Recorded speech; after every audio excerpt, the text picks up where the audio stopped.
बारिश में गरीब की जिंदगी। सुरेखा, रोटी बनी कि नहीं? जी बस बना रही हूँ। हे भगवान, एक तो चूल्हे पर खाना बनाना सबसे बड़ा दुख है।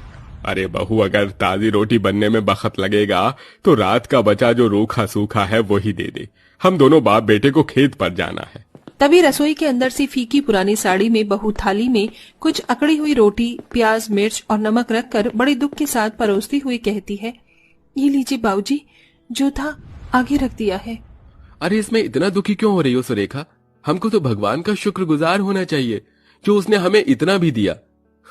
वैसे भी गरीब की जिंदगी कष्टों से भरी ही होती है। तभी दुखी दिल से बूढ़ी विमला कहती है, गरीबी देखते देखते तो सारी उम्र बीती है, अब तो बाल भी पक गए। लगता है हमारे भाग्य में सुख की जिंदगी है ही नहीं। इसी गरीबी को देखते देखते एक दिन राम को प्यारे हो जाएंगे।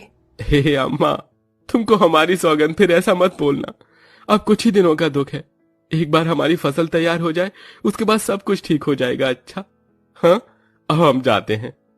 दोनों बाप बेटे खेत पर चले जाते हैं। ये कहानी हरिया के गरीब परिवार की है, जिसमें कुल मिला के 6 लोग रहते हैं, जिसमें सास ससुर, बहू, बेटे, ननंद और एक बच्ची है।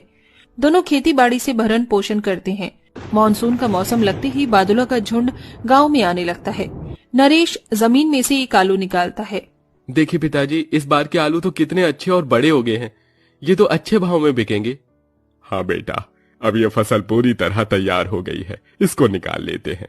1-2 दिन बाद से बरसातें लगने वाली हैं। अगर आलू भीग गए तो सारी मेहनत खराब हो जाएगी। दोनों बाप बेटे कड़ी धूप में जमीन में से आलू निकालने लगते हैं। तभी जमींदार आ जाता है, जिसकी नजर सालों से उनकी उपजाऊ जमीन पर गड़ी हुई थी। क्या बात है, इस बार तो तुम दोनों बाप बेटे ने खूब आलू उगाए हैं। हाँ? ऐसा करो, ये आलू मुझको बेच दो, दाम मैं तुमको दे दूंगा। नहीं नहीं जमींदार साहब, इस बार हम अपने आलू बड़े बाजार में ले जाकर बेचेंगे। हमारी बहुत सारी आशाएं लगी हैं। इस पर गरीबी में सारी जिंदगी तो खाते कमाते कट गई। अब इससे जो पैसे मिलेंगे उससे बरसात के मौसम से पहले छत मकान की मरम्मत करवानी है। फिर घर में ब्याहने को जवान बेटी भी बैठी है, उसकी शादी भी करवानी है। अरे बस कर बस, हाँ ज्यादा दुखड़ा मत रो मेरे आगे। मैं भी देखता हूँ कौन माई का लाल खरीदता है तेरे आलू। मुझको मना करके तूने दुश्मनी मोल ले ली। सबको खिलाती है। तभी एकदम से मौसम खराब हो जाता है और तेज के आंधी तूफान का बवंडर उठने के साथ साथ मूसलाधार बारिश भी शुरू हो जाती है, जिसे देखकर दोनों बाप बेटे फसल की चिंता करते हुए कहते हैं, हे भगवान, कितनी जोरों की बरसात है, पानी लगकर आलू खराब ना हो जाए। चल नरेश बेटा। नरेश के बापू, कहाँ जाओगे इस बारिश में? देख नहीं रहे कितनी घटाएं चमक रही हैं, कहीं बिजली गिर गई तो? रात की बात है, सवेरे चलकर आलू निकाल लेंगे। लेकिन उतनी तगड़ी बारिश में लालची जमींदार अपने आदमियों के साथ सारे आलू गायब करवा देता है। अगली सुबह जब हरिया गरीब परिवार के साथ खेत पर आता है तो रोने पीटने लगता है। हे भगवान, अरे ये किसने किया? मैं तो लुट गया, बर्बाद हो गया। ये सारा खेल उस जमींदार ने हमारे साथ खेला है पिताजी। उस जमींदार ने हम गरीबों के साथ खेला है। भगवान करे कोई उसके साथ भी ऐसा खेल खेले और वो भी हमारी तरह गरीबों की जिंदगी जिए। ये दुनियादारी की कड़वी सच्चाई है, जहाँ कोई भी अमीर या दौलत वाला अपने से किसी गरीब को आगे बढ़ने नहीं देता है। तभी तो जमींदार ने भी ऐसा ही किया था। 1-2 दिन तक तो सब बची दाना पानी से खाते हैं, मगर अब घर में खाने के लाले पड़ जाते हैं। उसमें बरसात आफत लगाई हुई थी, जिससे छत दिन रात टपकती रहती है। माँ, मुझको बहुत तेज भूख लगी है, कुछ बना दो। क्या बनाऊं बिटिया, घर में अन्न का एक दाना नहीं है, ऐसे ही सो जा। हे भगवान, इस बारिश और गरीबी में ऐसी परिस्थिति हो गई है मेरे परिवार की कि खाने की भी नहीं है। सुरेखा, तुम चिंता मत करो, मैं आता हूँ राशन पानी लेके।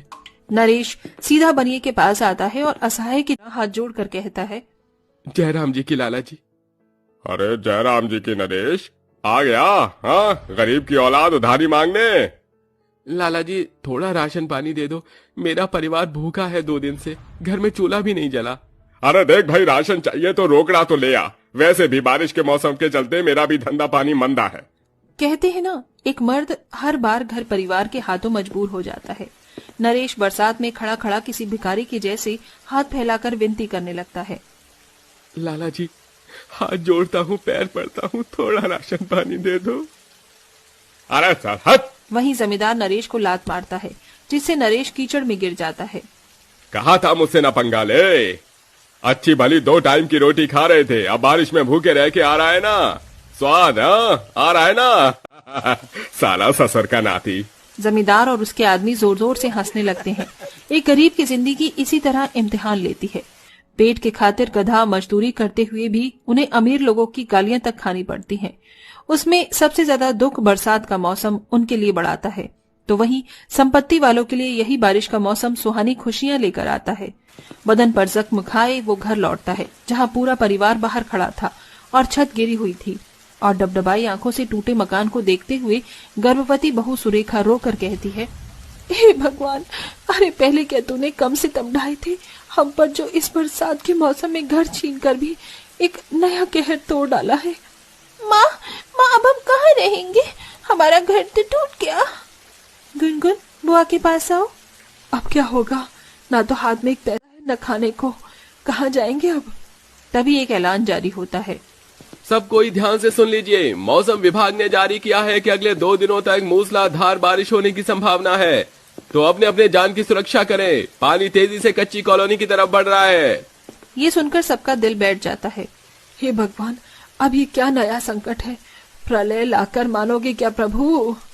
तभी बहुत तेजी के साथ पानी का एक तेज भवंडर आता है और आसमान से बहुत ही तेज रफ्तार के साथ बारिश शुरू होती है। माँ, बाबूजी, सब कोई निकलिए यहाँ से, ये पूरी जगह डूब जाएगी।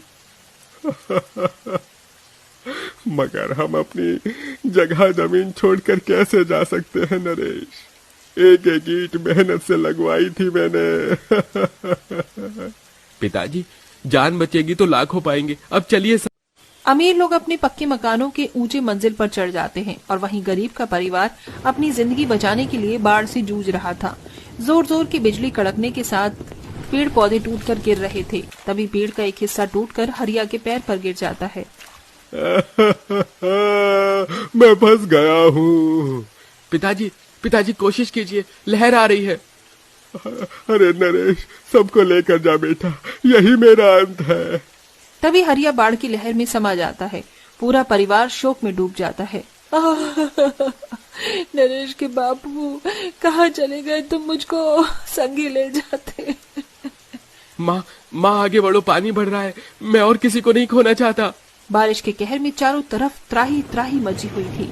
किसी तरह नरेश सबको सूखी जगह में ले जाता है, मगर जैसे सबका बल टूट चुका था, उनकी आंखों से आंसू बहे जा रहे थे। माँ, पिताजी, दादाजी कहाँ है? मुझको दादाजी के पास जाना है। तेरे दादाजी हमको छोड़कर चले गए मेरी लाडो। तभी कुछ राहत कर्मी कुछ रोटियां और एक कंबल लाकर देते हैं। अरे ये लीजिए, कुछ खा लीजिए और ये कंबल भी रखिए। रोटी को देखकर सबकी आंखें नम हो गई। इस एक रोटी के लिए मेरा गरीब परिवार इस बरसात के मौसम में कितना तरसा है, तब जाके मिली है। भगवान, किसी को गरीब मत बनाना। सब रोते हुए रोटी खाते हैं। लगभग 3 दिन बाद मौसम साफ हो जाता है, जो कि गरीब की जिंदगी में एक नया संघर्ष लेके आई थी, क्योंकि हर बार मौसम की मार सहकर भी गरीब जिंदगी जीना नहीं छोड़ता है।